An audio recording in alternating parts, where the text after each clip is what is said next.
when I taught math in college, I taught high school, I taught junior, I taught college. I always had, at least in this one math class, a question that was an essay. Periodically in college, I'd give essays in math classes. Nothing hard, but thoughtful. One of the questions I would ask every year was, is math discovered or invented? Guys, come on. Put that away. Is math discovered or invented? All right? And it seems on the surface that would be a silly question, but believe it or not, there's actually quite a bit of debate on that. And the point of view that you take on this depends on what your worldview is, how you view how we got here, has a lot to do with it. All right? So what's involved if math is invented? Think about it. Somebody figures out that there are two things and there are two more things, and if he counts them all four of them, then there's four things. Oh, 2 plus 2 is 4. Did he invent that? Well, some people say he did. Pythagorean theorem. Was it invented? Some people say that Pythagoras invented a squared plus b squared equals c squared. And then people saw that, oh, since he invented that, I can make use of it in other ways. On the other hand, if it's discovered, what's the difference? Discovering means that 2 plus 2 always was 4, or the Pythagorean theorem always did hold, even before we discovered that it works and how it works. What we do as far as how we think about this, what do you think that might have to do with?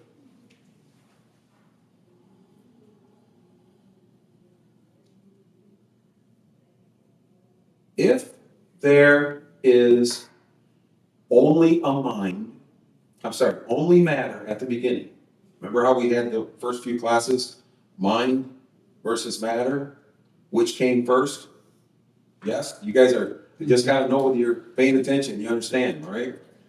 Yeah, we talked about either you got a mind first or you got a matter first. If there was only matter first, then where did math come from? It would have to be an accident, wouldn't it? It would have to be accidental. So the laws of the universe would have to be accidental. And so would mathematics. Therefore, when someone believes in that matter came first, it's very possible that they would have the notion that math is invented by the person that finds it. On the other hand, if you think that a mind came first, created everything, or at least lined everything up, then that math came from the mind of the person or personality that started everything, then all we're doing is discovering what they set up. Two totally different points of view. Does that make sense? All right. I wanted to see that before we went into some things that we're going to talk about today. This is quite a debate, actually. So if math is invented, then the source is a person whose rock brain has gotten to the point where it is smart enough to invent something that was useful and helpful for mankind. Because he's no longer a monkey, now he's a man, now he's got a better intellect, therefore he can invent things that are better. Just like the rock tool, now they use a hammer, before they used just whatever, and now they can use math. All right, I want you to see that progression. Under this scenario, it is not a supernatural mind that invented math principles, because one didn't exist. Couldn't have been. But if math is discovered, then who created it? Who or what made it available to be discovered? Was it a mind? Is it evidence for God's existence? What I want to talk about today, though, has to do with the same line of reasoning, only with things that are what are known as aesthetic. All right. I want to know who knows what the word aesthetic means. Grace, you know what that word means. What's that? Yes, that's part of it. You guys want to add anything? Yeah. No idea? That's about how I describe it. Okay. I don't have much more. If something is aesthetically pleasing, what does that mean? Looks nice? It appeases you. It appeases you? It has some kind of beauty in it. All right? So where does things that are beautiful come from? Is kind of the overreaching question that we're talking, but we're going to talk some very specifics to get into it. Now, these aesthetic kinds of things don't have to just be in clothing and that sort of thing. We're going to talk specifically about art and music and how they relate to mathematics. That's the essence of this. So where did that come from? Is going to be our overreaching question, so to speak. So, look here. You might also ask, why are math and music so closely related? Well, look here. These ratios were found by a guy named Pythagoras, which was a Greek guy that lived about 600 or 800 years before Jesus did. And he came up with the idea that if you take a string that's tight and put your finger at certain ratio points, you get these specific tones that cause scales. And today we interpret that as a guitar. Although they didn't have necessarily guitar back then, they had some other instruments that would do that. But he came up with that mathematical ratio. We also now know that those ratios on that guitar string can be formed into what are called wavelengths, which is how sound travels from that guitar to our ear. We've got the notes, whole notes, half notes, based on mathematics. Okay, they're fractions of whatever the whole in the bar was. And we've got the music and math fine tuning with ratios even on piano keys. There's a lot of mathematics in music, a lot. Now, does everybody need to know that mathematics in order to perform music? No, they don't. But it's there, okay? So if you can perform it, yet you don't know it's there, who came up with those mathematical things first? Just a question to throw out there, all right? Same thing is true with art. So we have mathematics in the color wheel, which means that there is a opposite color for every other color. So green and red are opposite colors. Well, there's a reason for that. It has to do with the wavelength of the color spectrum. We can add certain colors to get another color. Doesn't seem like mathematics, but basically it is. We're going to talk quite a bit about this today. There are certain kinds of compositional things that we use to make a photo or a painting or whatever more pleasing. So all of these things point towards the idea that there is math that is inside of aesthetic type things. And the question is, again, where did these come from? Did they come, like we talked about towards the beginning, through chemistry and electricity from no intelligence? All right? Or, on the other hand, did they come from the intelligence of some kind of a mind into the intelligence of another mind? I would think that it would be God to his images that he created man. These are the only two choices. Just like we said in the very beginning with George Wall, there's only two possibilities. All right? So even with these things, there's only two possibilities.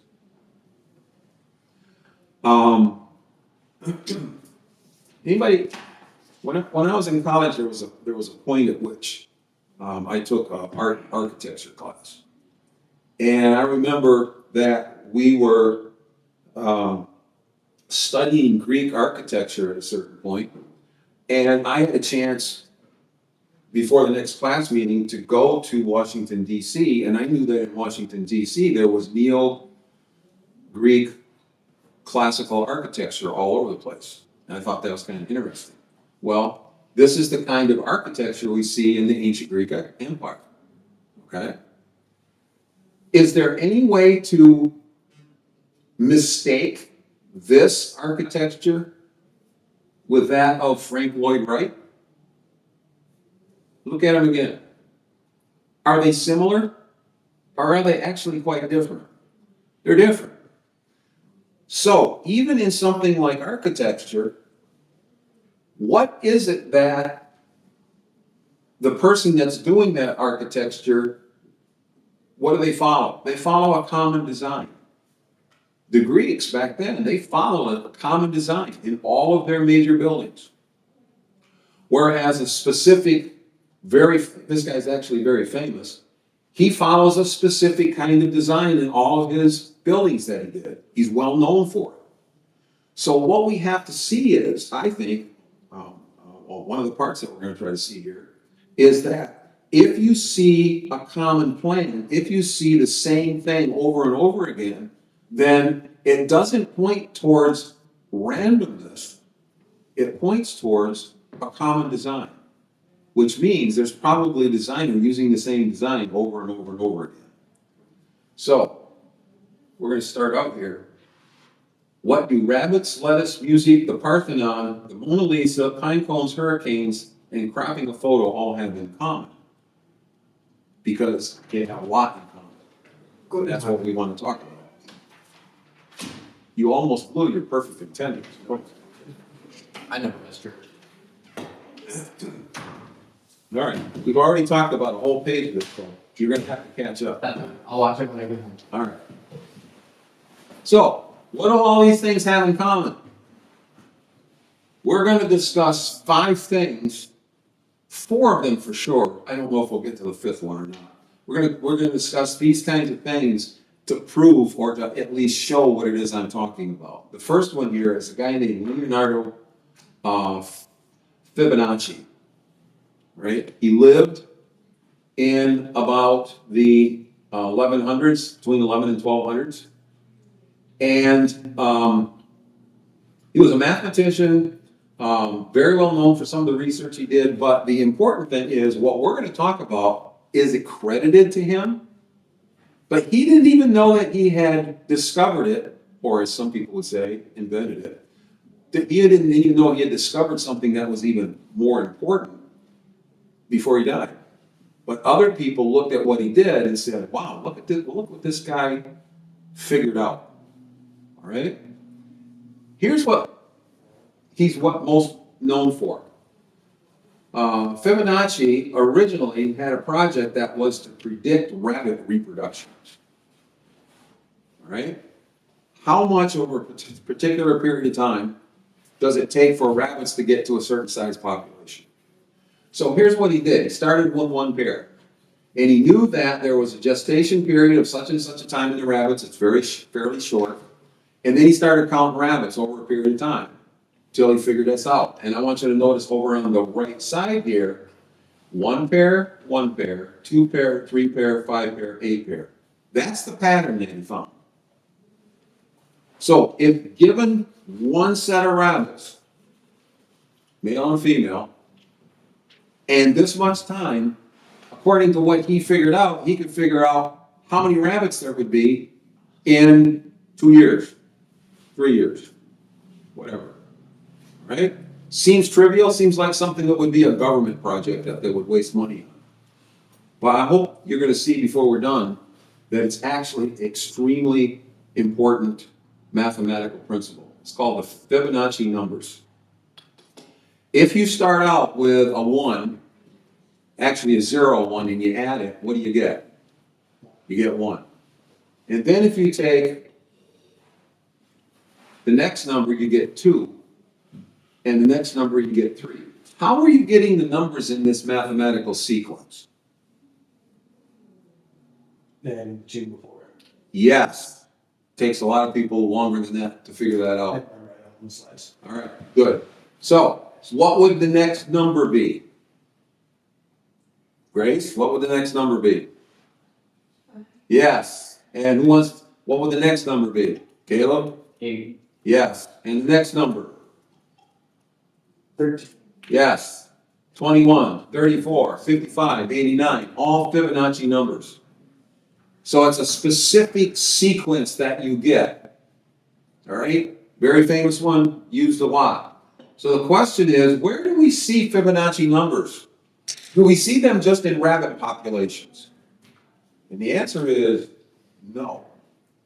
We see them in a lot more places. How many have ever read about Fibonacci numbers before? A little bit.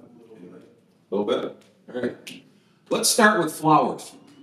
The calla lily has one petal. Well, first of all, before we do that, 1, 1, 2, 3, 5, 8, 13, 21, 34, 55, 89. Memorize those numbers, all right?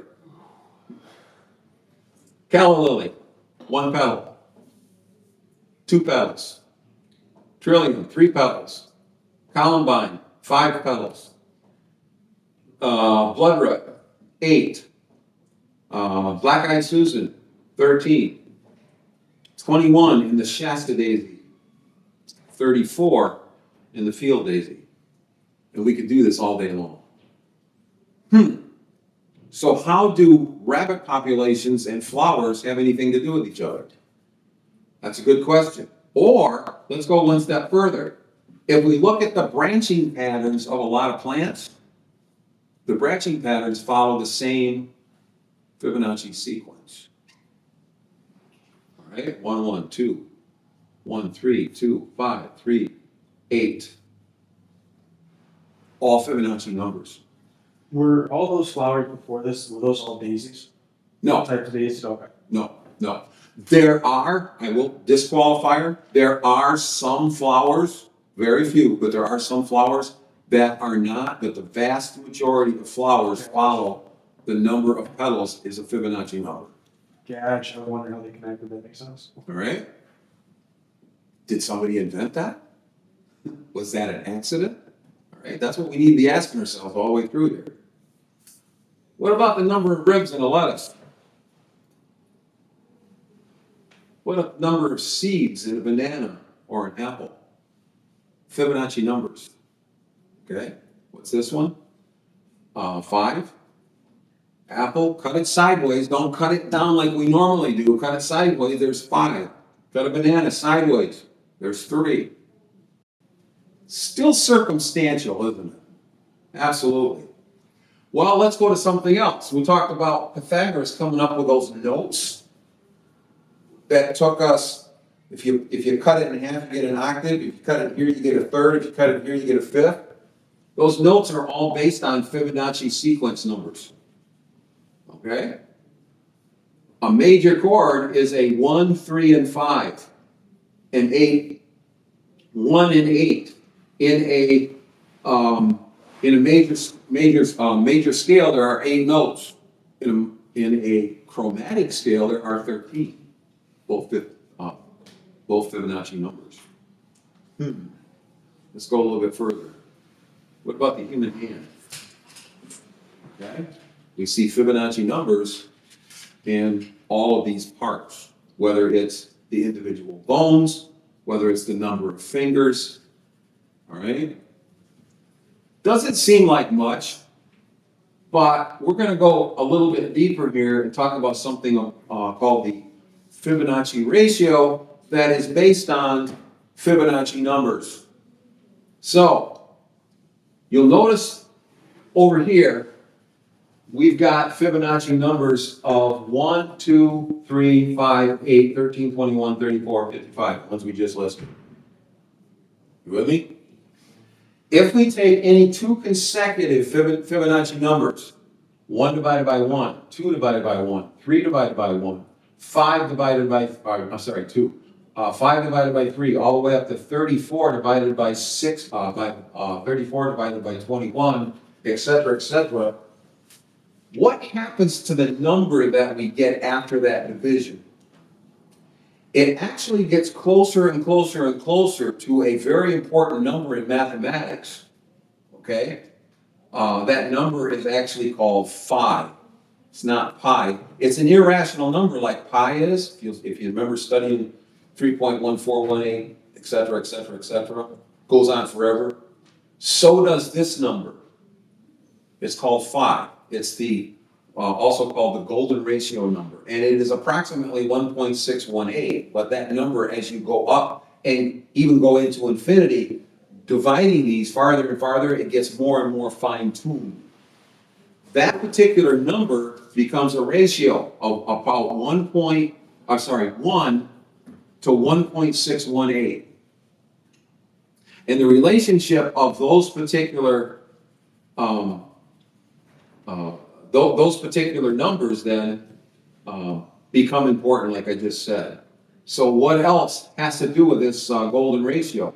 Well, first of all, if you make an absolute perfect pentagram, you get the distances that are in different colors here. You got the red distance, the green distance, the purple, and the blue. You know what happens when you divide any consecutive two links?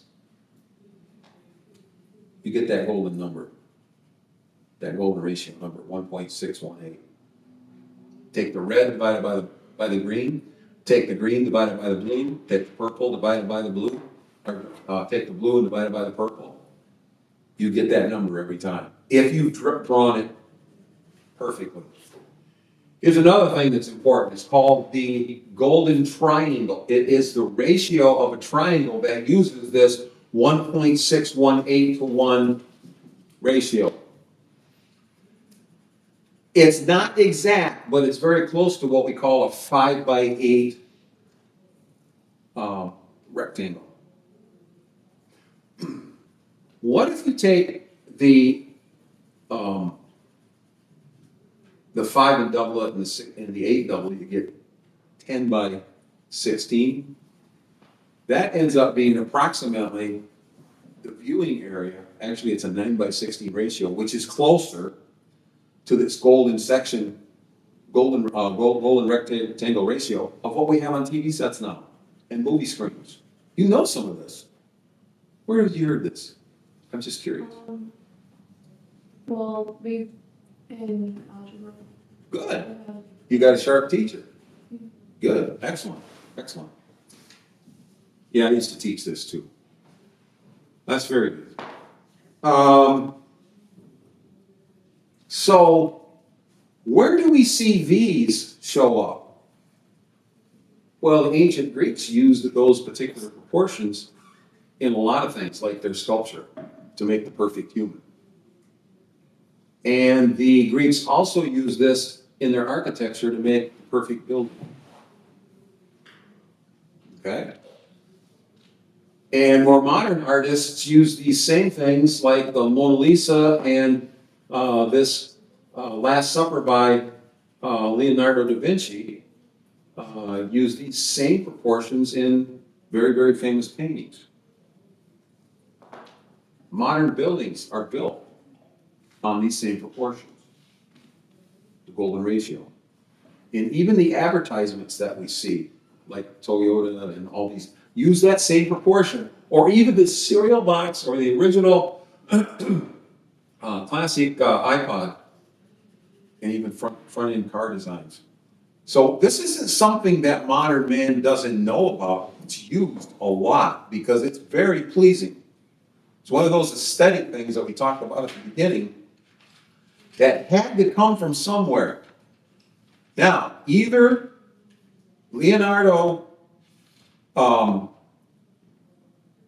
Fibonacci invented it for the first time, or he discovered it, and then other people learned how to put it to use. What's a strong argument for Fibonacci to have discovered it and not invented it? And this is an easy answer that might slip people. Rabbits were already doing it. If the rabbits were already reproducing that way, then how could he have invented it? The rabbits would have had to invent it, right?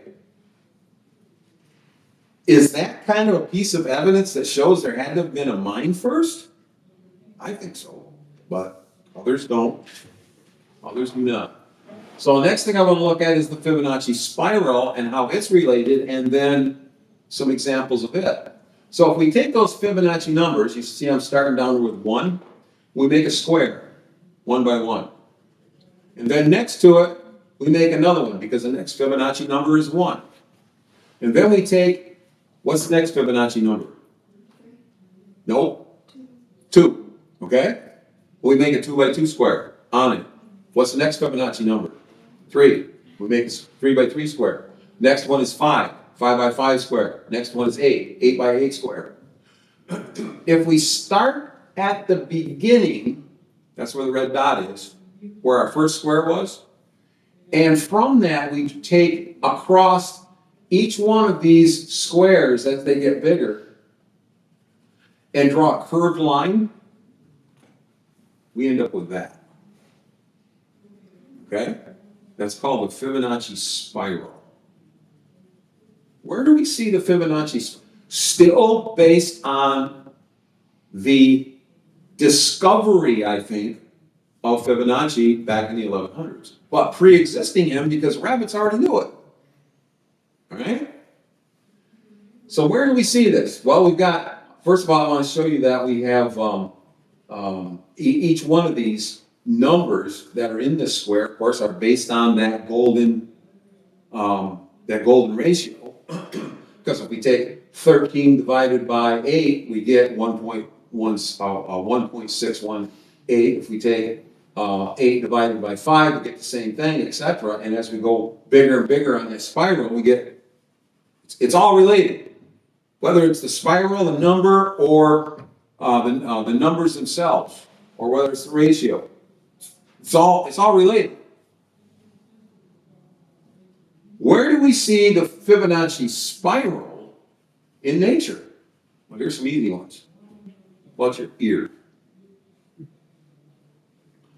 How about cowflower and pine cones?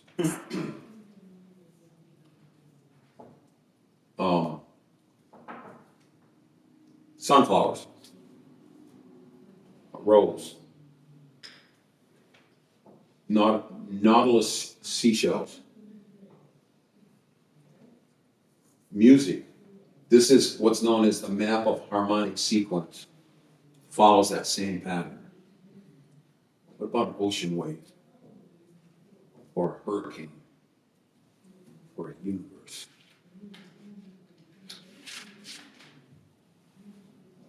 Or all of these other kinds of things that we see around us all the time?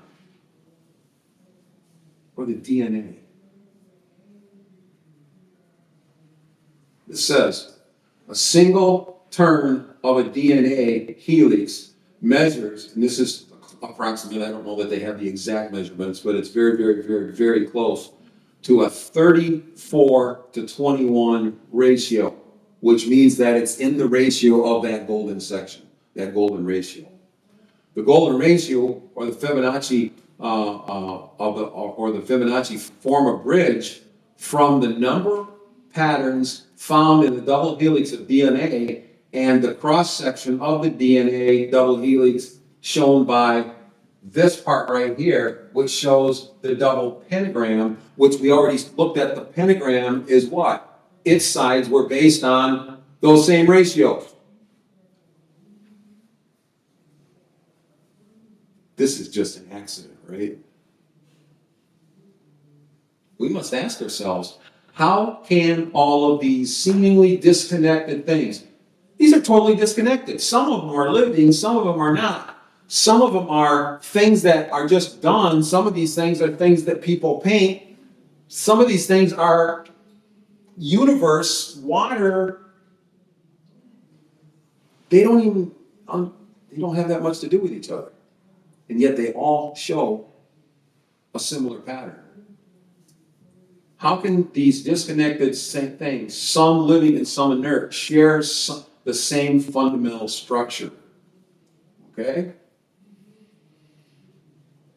Where do we see some of the Fibonacci spiral and some of these other things in art that we do? In other words, not just that rabbits follow that when they reproduce, or that the galaxy looks like that, or that our DNA is like that, but that when we do art, we follow the same perspectives.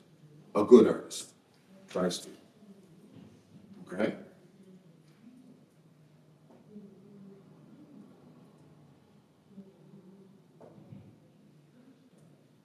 These are not accidents. All right? I know this because I do the same thing in my photography. But some people say, how come my picture doesn't? Well, you need to know some fundamental things about art.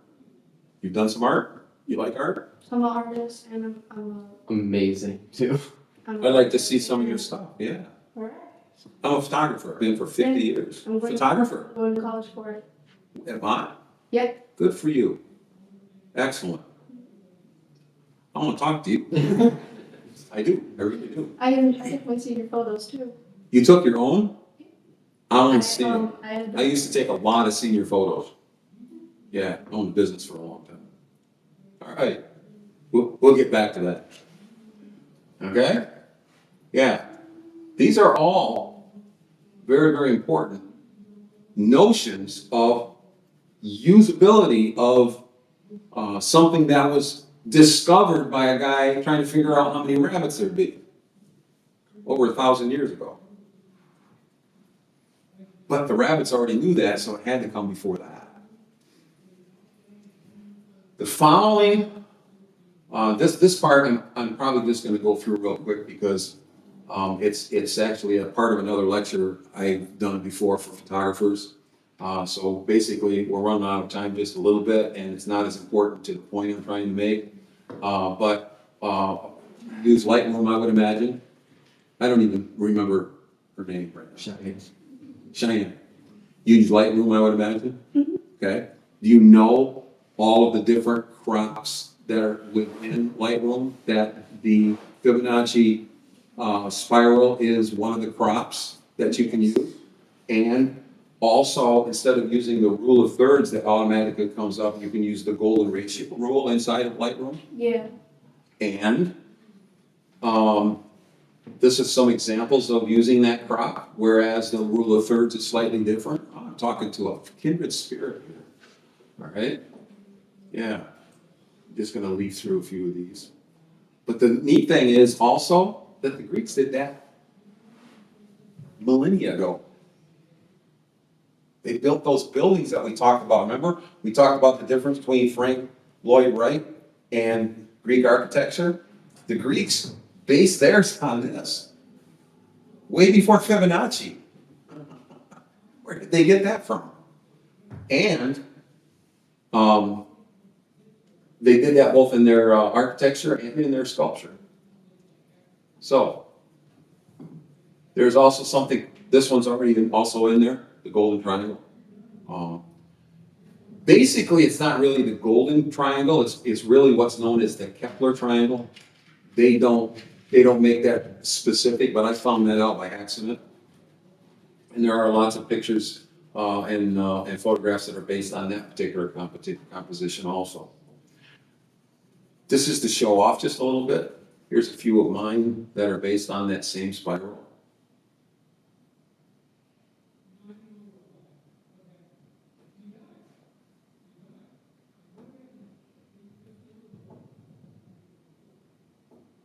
So there's a lot of different things you can do with this related to art, related to mathematics, related to rabbits, related to the universe, related to the waves coming in, hurricane, body parts, all right? It's kind of universal. But, on the other hand, you catch up with my notes here.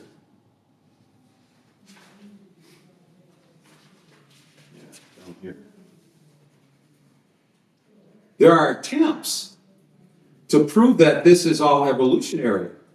And some try to prove this by showing such things as chimpanzees being able to paint. And an elephant. And an elephant, yeah. And horses count, and all that kind of stuff.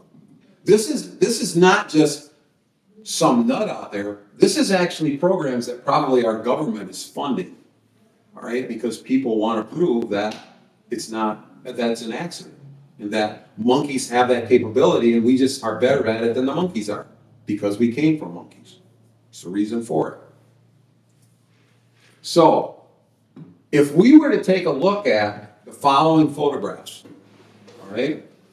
I've got two photographs, and some are paintings, some are photographs, some are sculptures, and other things. On each one of them, there's one that was done before the evolutionary model came. In other words, prior to, mostly prior to the 1800s. And then some that were produced after Darwin in more modern times. All right? And I want to see if you can tell which one's which.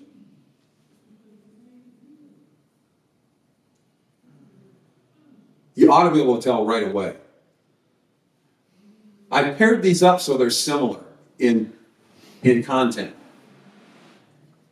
No, you can't figure it out?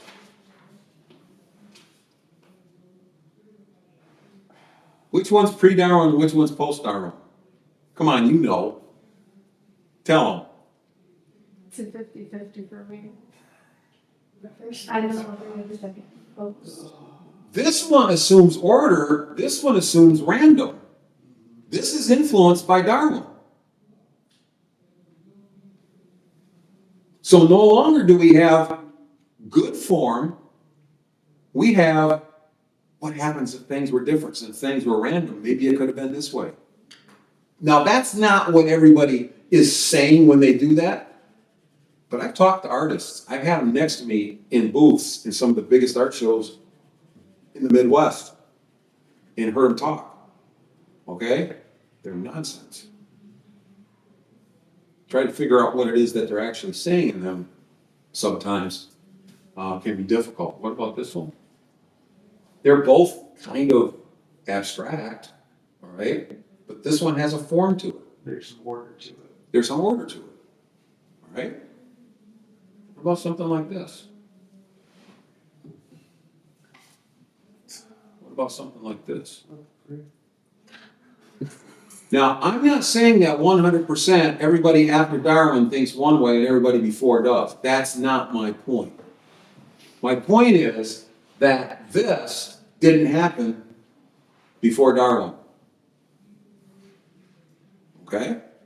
There are lots of people nowadays that still try to do this rather than that. They're both fruit. But this one on the left, they just sold for $6.2 million. You've never heard of that? It's very famous. Very famous. There's a lot of jokes about it on the internet. Okay? You might ask yourself the question, why? And I think it can be seen in the next set that I have. This one was done, I think it's Baroque. Did it look Baroque to you? I was going to write that down, I forgot. It's old, okay? Probably 1500s or before. What are they doing in this one? They're reverencing what they think is important. What's happening on the right? That crucifix is in urine. That picture is very famous. It came from a glass like that. So what is this saying as opposed to what is this saying? This is very modern. What is this saying as opposed to this as far as believing in a creator? Right? I'm not going to use the words of what this is called because we're in church. But you can guess. Have you ever seen it before? It looks really familiar. Yeah. I want to go one step further here. And the next thing I want to do is show a change in music. And I'm using two extremes. I understand that. The first one is, and these are short, I'm not even going to play them all just so you know what they are. The first one is the Hallelujah chorus in Handel's Messiah. All right? Go. You heard this before.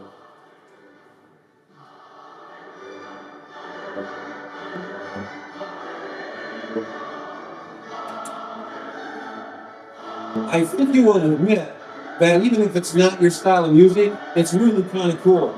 All right? It's inspiring. Now I want to look at one that is done. This is inspired by a guy named John Cage. You ever heard of John Cage? What do you know about John Cage? Very little. Huh? Very little. Tell me something you know about him. God, I had this discussion like 2 years ago. I don't remember anything. John Cage's most famous piece, you know what it sounds like?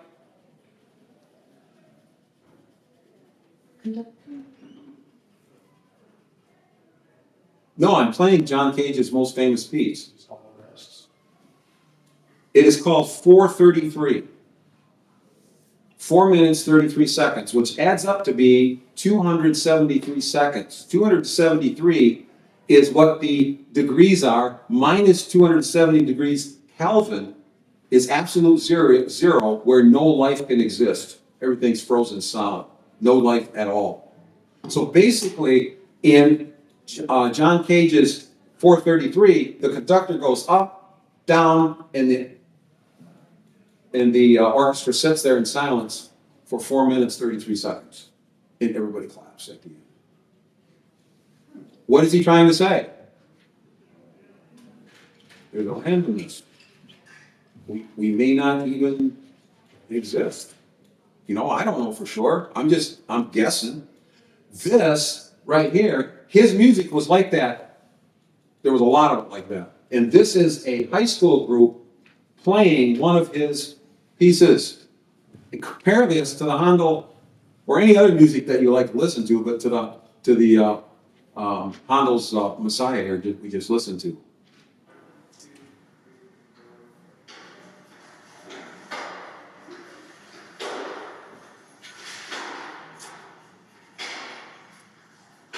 Is there a score? It's just random. My first day at Central Michigan University in 1969, I walked in to register. My dad, my mom, and myself were there. And I walked into the lobby, and there was a band playing. There was a trumpet.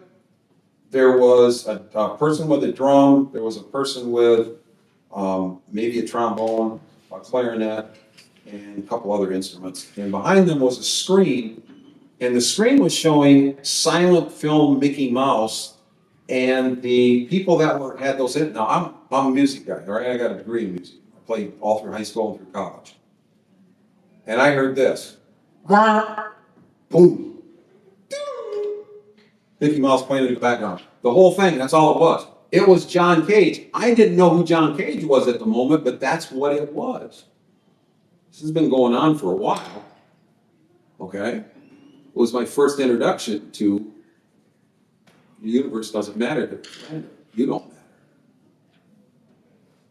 So, lastly here, we've talked about quite a bit. Does any of this prove God? No. Does any of this prove evolution? No. It's how you view it. Remember how we said we got to take all the evidence that we have in everything that this is our 9th lesson. We've had evidence after evidence after evidence after evidence after evidence. We have to look at which way does the evidence point. So in this lesson right here, which way does the evidence point?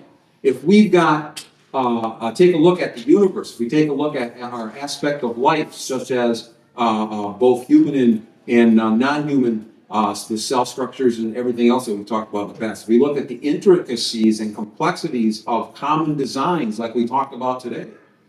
We look at the universe and the solar system and how they react with each other. We look at the order and the common design principles in both math and art and music and in the universe itself. And that's what we talked about today. What should we ask ourselves? Mind first or matter first? There are people out there in the art world and every other world that are saying, matter first. If matter is first and there wasn't a mind first, then these things are acceptable.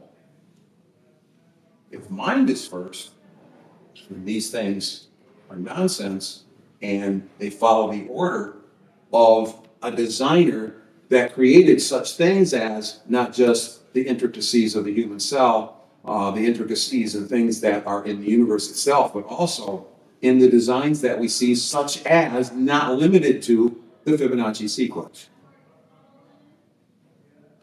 Okay? So they look at a man and a monkey, they both have 2 arms and 2 legs, and they say evolution. I look at a monkey and a man having the same thing, and I say common design. See the difference? I look at 2 eyes, and they say it evolved that way, and I say it's a good design because you can see perspective. Somebody thought that up ahead of time. So, does random chance, mindless evolutionary processes best explain everything? Or does what we see all around us make more sense if there was a mind that used common design to create everything? Which is really what I've been trying to have you guys see throughout this whole class. Any comments or questions on this? This was a little different than what we've been doing, but it's one that I like, so I taught it. One of my favorites. Hunter, did you get it? Good. Excellent. He doesn't say this, so I don't know. He's quiet, isn't he? Yeah. Not really, no. I guess I got to get to know him more. Very well. You don't have to tell him. I'll switch. All right, that's all I got. Next time, I would like to start talking about, well, there's a book that I'm going to base some of this on, but I basically had most of this put together years ago before I ever read this book. The book is called Icons of Evolution. And it talks about the things that the evolutionist has depended on over the past 150 years as being very important to their case of showing you that evolution is true. The author of this book took all those courses and went up through the PhD level, and when he got done, he figured out they didn't show him that, so he writes a book on the 10 most important things that show evolution is using stuff that isn't true. And I find we're going to spend 2-3 weeks on that. All right? All right. That's it.